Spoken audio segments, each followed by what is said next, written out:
स्वामी नीलेशानंद गिरी जी महाराज, तमिलनाडु से। राधे राधे महाराज जी। महाराज जी, भगवान की कृपा से साधु रूप में जीवन समर्पित करने का सौभाग्य मिला है। वेदांत के आत्मविचार और भगवान नाम जप का अभ्यास भी करता हूं। आत्मा के स्वरूप की स्पष्टता अनुभव में भी है, फिर भी व्यवहार में कभी कभी अहंकार और कर्तापन के संस्कार उभर आते हैं। ये समझ नहीं आ पा रहा है कि ये शेष संस्कारों का स्वाभाविक है। कोई फर्क नहीं पड़ता। जब स्वप्न को स्वप्न जान गए जगने के बाद, तो क्या फर्क पड़ेगा? क्या स्वप्न को देखा और जब जगे हम उसे स्वप्न माना कि वो स्वप्न था, तो स्वप्न के गुलाब जामुन या स्वप्न की पेला बर्फी या स्वप्न का गला काटना या स्वप्न के भोग उस समय जागने पर चिंतन होगा, लेकिन वो प्रभावित तो नहीं कर पाएंगे ना। तो ऐसे यदि जग चुके हो आप, स्थूल सूक्ष्म कारण तीनों शरीरों से अलग अपने आप को आप मानने लगे हैं जो हैं आप, और फिर भी आपको अहंकार भासता है, नानात्व का स्फुरण होता है, तो ये स्वाप्निक है।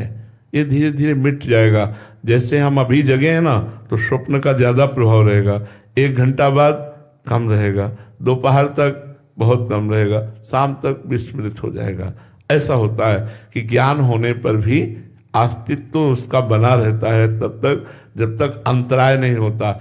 इसीलिए आत्मबोध संपन्न महापुरुष भी ध्यानाभ्यास में निरंतर रत रहते हैं। 1 मिनट के लिए भी अपने समय को व्यर्थ नहीं जाने देते। हमने एक 95 वर्ष की अवस्था के ब्रह्मबोध संपन्न महापुरुष श्री ओंकारानंद सरस्वती नजफगढ़, उनके एक दिन पास बैठे थे, 4 बजे का समय था, तो सेवक स्वेटर एक पहना रहा था, तो बोला स्वामी जी दूसरा स्वेटर 1 घंटा बाद पहना देंगे।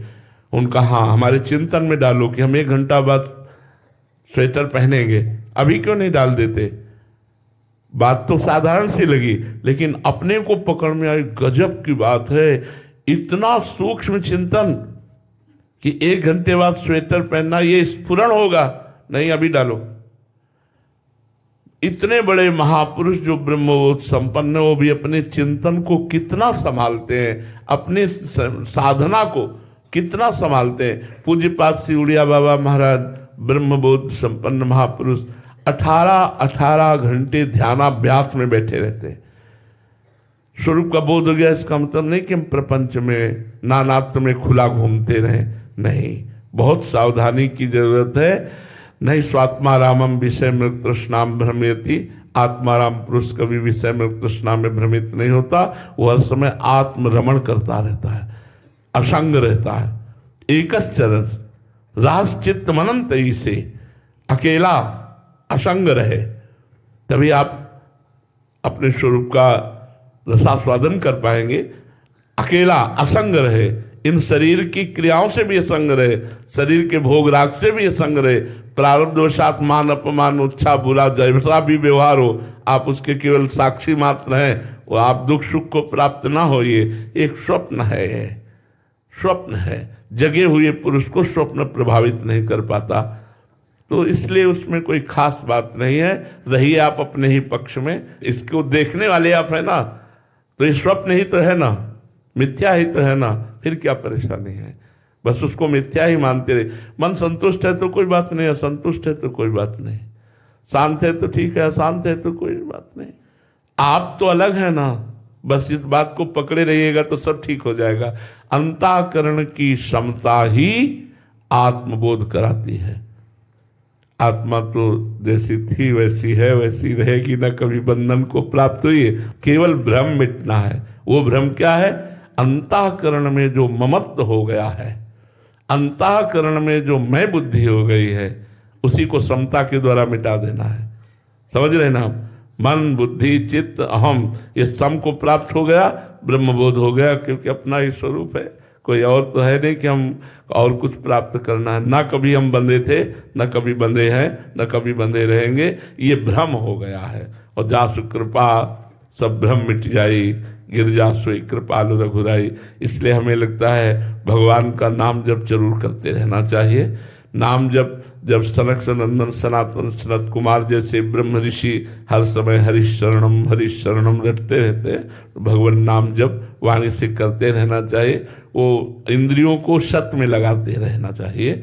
कभी छूट न दे कि हमें ज्ञान हो गया तो मनमानी आचरण करें, फिर वो भ्रष्ट हो जाएगा, उसको भ्रम हो जाएगा। इसलिए भ्रम से बचने के लिए एकांत सेवन, असंगता या अपने ही समान महापुरुषों से संग, अपने समान महापुरुषों से संग, समान साधना समान चिंतन वालों से संग। क्योंकि भागवत मार्ग के हैं लेकिन थोड़ा अलग चिंतन है तो विक्षेप पड़ेगा। इष्ट मिले और मन मिले, मिले भजन रस रीति, तहाँ निशंक को है मिलिए तासों की जय प्रीति। जो ज्यादा एकांत और असंग रहता है वो आत्मस्वरूप की रति में बहुत सहायक है। असंग रहना बहुत अनिवार्य है।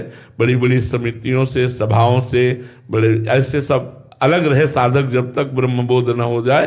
फिर जब ब्रह्मबोध हो गया तो आत्मस्वरूप का वो क्रीड़ा होती है, उसको किसी भी तरह का कोई विक्षेप नहीं होता। नितिन जी होशंगाबाद से, राधे राधे महाराज जी, आपके चरणों में कोटि कोटि प्रणाम।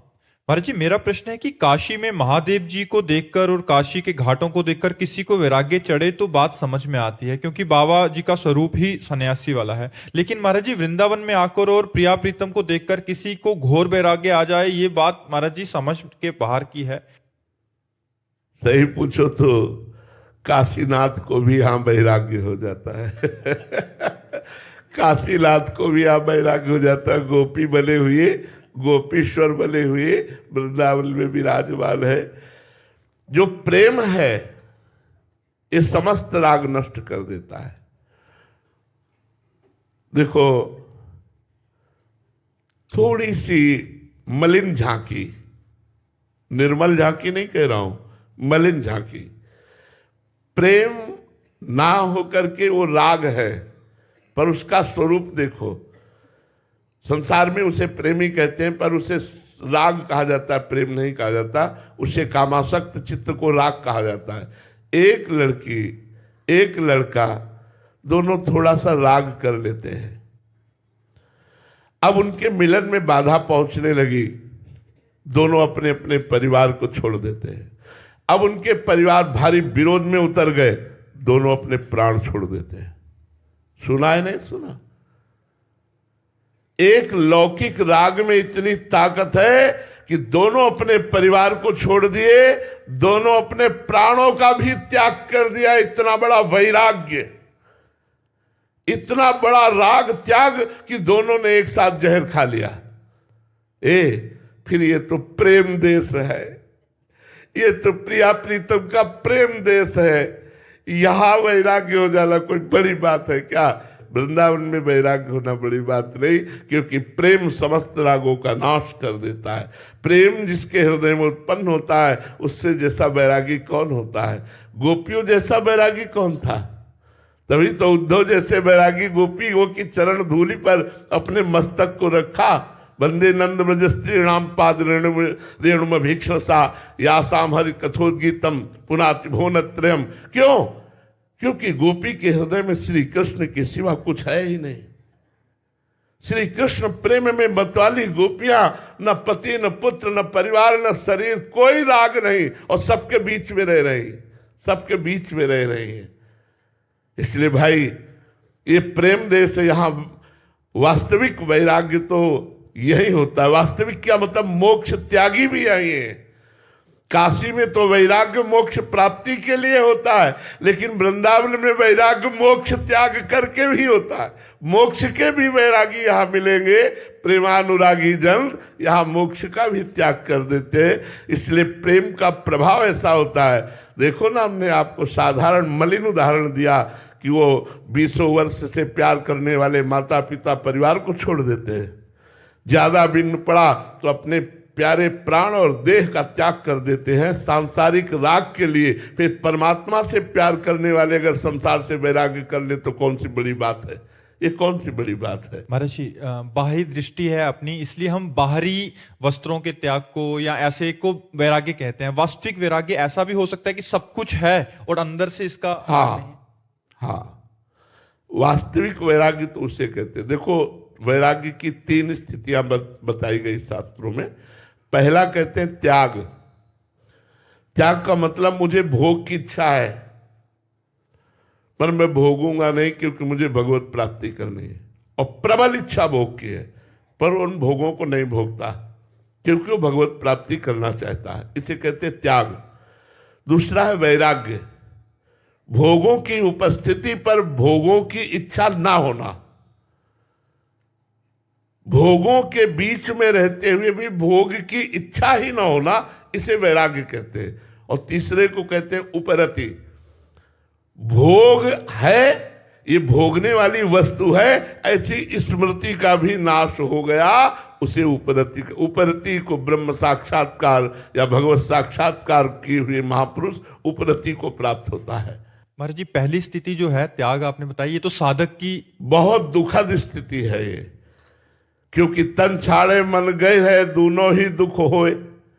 तन से भोगना नहीं और मन बार बार भोगने की चाह करता है, दूना दुख होता है।